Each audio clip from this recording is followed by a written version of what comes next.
So the carnivore diet is not expensive. This is a misconception. We always see people cooking a nice big ribeye or a big expensive steak when they're on the carnivore diet. The truth is that if you're looking to include more meat into your diet, you wouldn't be going for those cuts. You would be including much cheaper cuts. So your go-tos would be ground beef, ground meats, mince, and much larger cuts and roasting joints. That's actually what I did for years. It's the budget-friendly option, and it's possible. Now, also ask yourself this: can you afford not to change your diet? Can you afford not to change the inputs that you're putting into your body? Quite often, it's hard to put a numerical figure on our health, on what it might cost us, but it becomes all too real if you actually have to spend money in the future to change your health and to try and improve your health. Obviously, here in the UK, we have a public health service, a national health service, that we can make use of, albeit as inefficient as it is. It costs you, or it costs someone down the road, it costs taxpayers.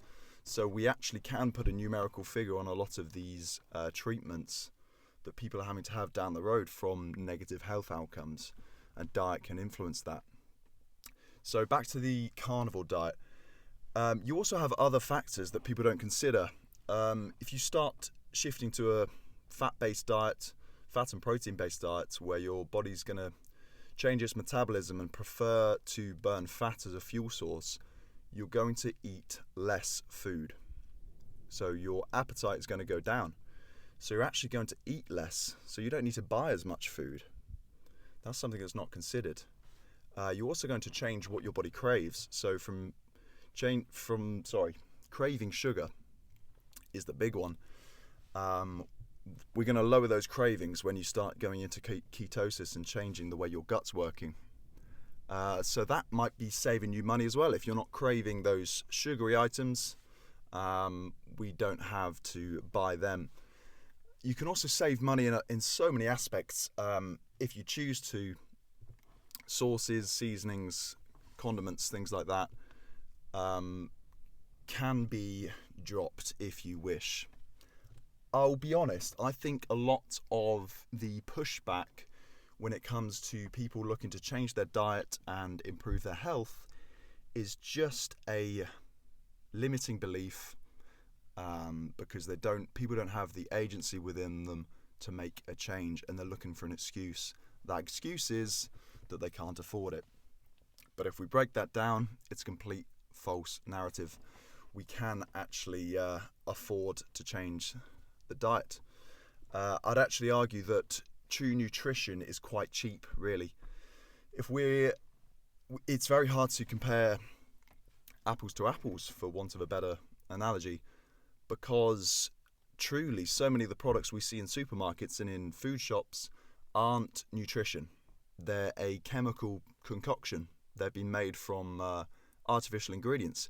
So can you call them food? I don't think so, not really. You can't compare a non-food product to a food product and compare the price.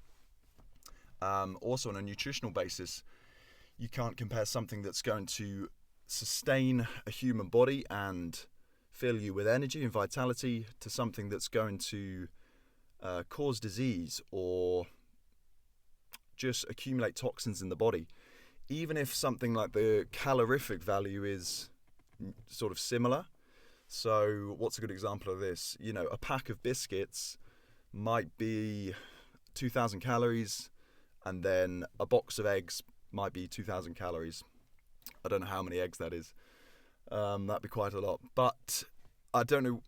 The biscuits are probably cheaper, but it's not nutrition. You're not buying nutrition in biscuits. I don't know what you're buying, frankly. There's some sugar in there, so your body's going to be able to metabolize energy really quickly, but it's not going to sustain you if you're eating that. And long term, if you were to play that out and only eat biscuits for the rest of your life, you just accumulate toxins really quickly, and your body would become diseased.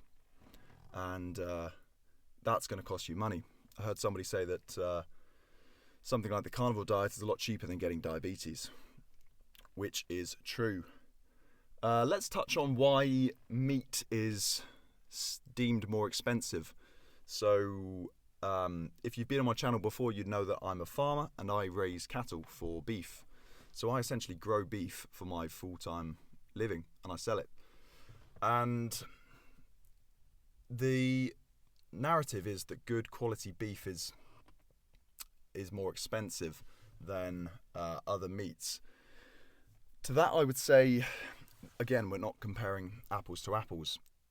I think well-produced, good quality beef is essentially the most nutritious food on the planet, and the most bioavailable, and the most correct form of nutrition for the human species. So, can we compare that to other plant-based forms of nutrition? In my opinion, no. You know, some people would argue that and then do a like-for-like comparison. I just don't think it's a fair comparison to make. Now, in our industry at the minute, I'll be honest, there's things in the way of lowering the availability and affordability of good quality red meat. To be specific, it's red tape, it's certifications, it's hoops you have to jump through as a producer that get in the way. Well, it all adds cost to the cost of producing a product. So it's not quite as simple as just growing a cow, if you will, and growing it throughout its lifetime and then bringing it to the marketplace in beef. There's several hoops you have to go through. There's taxes to pay, obviously, and things in the way of that. Things are the way. I'll have to explain that more in another video. I don't think that's for this video really. So that covers it. The carnivore diet is not expensive. You can make it as expensive if you like. I would encourage people to pursue the best quality food they can reasonably afford, and prioritize their health. But otherwise, I wish you good luck on your journey. If you're trying to improve your health and change your diet, then good luck with that, and stay tuned for more videos. Thanks for watching. See you on the next one.